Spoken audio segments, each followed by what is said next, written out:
جب ہم آقا علیہ الصلوۃ والسلام کے عطا کردہ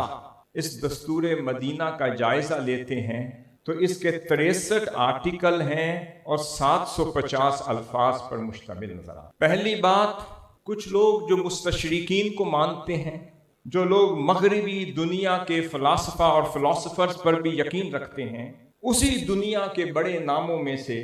اورینٹلسٹ میں سے آر بی سارجنٹ ایک بہت بڑا نام ہوا ہے، آر بی روبن ایک نام ہوا ہے، ول ہاؤسن نام ہوا ہے، اور مائیکل لیکر جو جوئش فلاسفر تھے، پروفیسر تھے، جنہوں نے بالخصوص دستور مدینہ اور میثاق مدینہ کے آرٹیکلز پر بحث بھی کی اور تحقیق بھی کی۔ اور اس کے ساتھ ساتھ مونٹگومری واٹ کا نام بھی سنا ہوگا، وہ بھی، اور یہ سارے مستشرقین اور ان کے علاوہ یہ اپنی تحقیق کے نتیجے میں اس بات تک پہنچے اور کہنے پر مجبور ہو گئے کہ اگر اس آئینی دستاویز جس کو میثاق مدینہ کے نام سے موسوم کیا جاتا ہے، اس کا کانسٹیٹیوشنل نگاہ سے جائزہ لیا جائے تو یہ یقیناً وہ کانسٹیٹیوشنل ڈاکیومنٹ تھا، وہ دستور تھا جس کے مطابق آقا علیہ الصلوۃ والسلام نے ریاست مدینہ کو قائم فرمایا۔ ہر ریاست کے لیے پاپولیشن چاہیے ہوتی ہے۔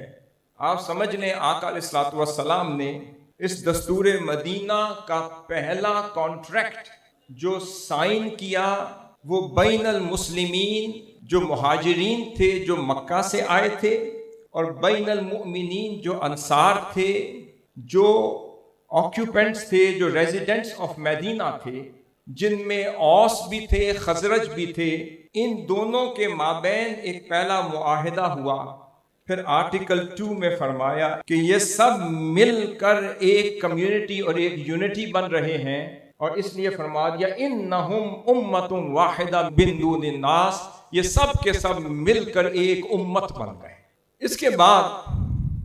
آقا علیہ الصلوۃ والسلام نے اس ریاست مدینہ کا ایک دوسرا ونگ تھا، وہاں رہنے والا دوسرا طبقہ وہ مائنورٹیز کا تھا، وہ نان مسلمز کا تھا، جن کو یہود مدینہ کہا جاتا۔ یہاں پر آقا علیہ الصلوۃ والسلام نے فرمایا کہ جو یہود بنی اوف ہیں اور ان کے دیگر قبائل، ان کے حقوق کی ذمہ داری بھی محمد رسول اللہ کے ذمے ہے، ان کے واجبات کی ذمہ داری بھی میرے ذمے ہے، ان کی عزت، مال، آبرو کی ذمہ داری بھی میرے ذمے ہے۔ پھر آقا صلی اللہ علیہ وسلم نے فرمایا یہ یہود بنی اوف مؤمنین اور مسلمین کے ساتھ مل کر ایک یونٹی، ایک امہ بنا رہے ہیں۔ جب آقا صلی اللہ علیہ وسلم نے دستور مدینہ بنایا، اس وقت یثرب کے ارد گرد 14 مختلف قبائل اور ریاستیں اپنا وجود رکھتی تھی۔ جب دستور مدینہ معرض وجود میں آیا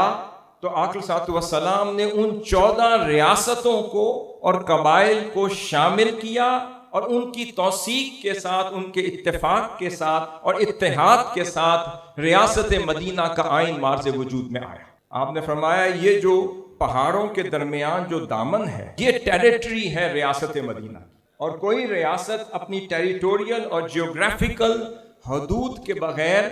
معرض وجود میں نہیں آ سکتی۔ تو آقا صلی اللہ علیہ وسلم نے ٹیریٹوریل اور جیوگرافیکل حدود بھی وضع کر دی، اور فرمایا ان پہاڑوں کے دامن میں جو ریاست دیکھ رہے ہو یہ ریاست مدینہ ہے، حرام جوفہا، اور پھر اس کی حرمت کی بات کر دی، فرمایا اس کی پروٹیکشن کی، اس کی سینکٹیٹی کی، اس کی ٹرینکولیٹی کی، اس کے امن و امان کی حفاظت و ذمہ داری بھی محمد رسول اللہ صلی اللہ علیہ وسلم۔ اور پھر فرمایا نہ اس ریاست مدینہ میں کسی کو جنگ و جدال کی اجازت ہوگی، نہ جبر و تشدد کی اجازت ہوگی، نہ خون ریزی کی اجازت ہوگی، نہ قتل و غارت گری کی اجازت ہوگی، اور جو